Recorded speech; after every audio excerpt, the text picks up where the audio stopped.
চীন থেকে জাহাজ বিধ্বংসী সুপারসনিক ক্ষেপণাস্ত্র কেনার চুক্তি চূড়ান্ত পর্যায়ে রয়েছে ইরান, এমন তথ্য জানিয়েছে বার্তা সংস্থা রয়টার্স।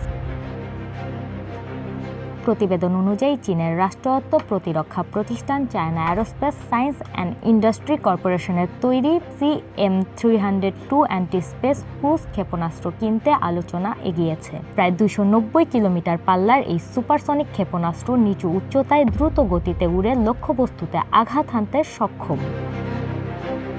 এ ধরনের সক্ষমতা অর্জন করলে উপসাগরীয় অঞ্চলে শক্তির ভারসাম্য প্রভাব পড়তে পারে। ইনস্টিটিউট ফর ন্যাশনাল সিকিউরিটি স্টাডিজের জ্যেষ্ঠ ইরান গবেষক ড্যানি সিট্রিনোভিচ বলেছেন, সুপারসনিক অ্যান্টিশিপ সক্ষমতা আঞ্চলিক সমীকরণ বদলে দিতে পারে। আর Stockholm International Peace Research Institute গবেষক পিটার ওয়েসম্যান মনে করেন, এটি ইরানের সামরিক সক্ষমতা পুনর্গঠনের সহায়ক হতে পারে।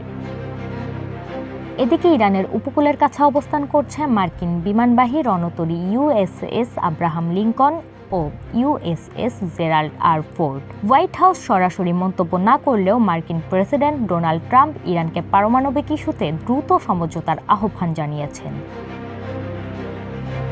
চীনের পররাষ্ট্র মন্ত্রণালয় জানিয়েছে, সম্ভাব্য ক্ষেপণাস্ত্র বিক্রির বিষয়ে তারা অবগত নয়। সম্ভাব্য এ চুক্তি বাস্তবায়িত হলে তা মধ্যপ্রাচ্যের নিরাপত্তা পরিস্থিতিতে নতুন মাত্রা যোগ করতে পারে বলে ধারণা করা হচ্ছে। মানিয়া সাদিয়া, RTNN।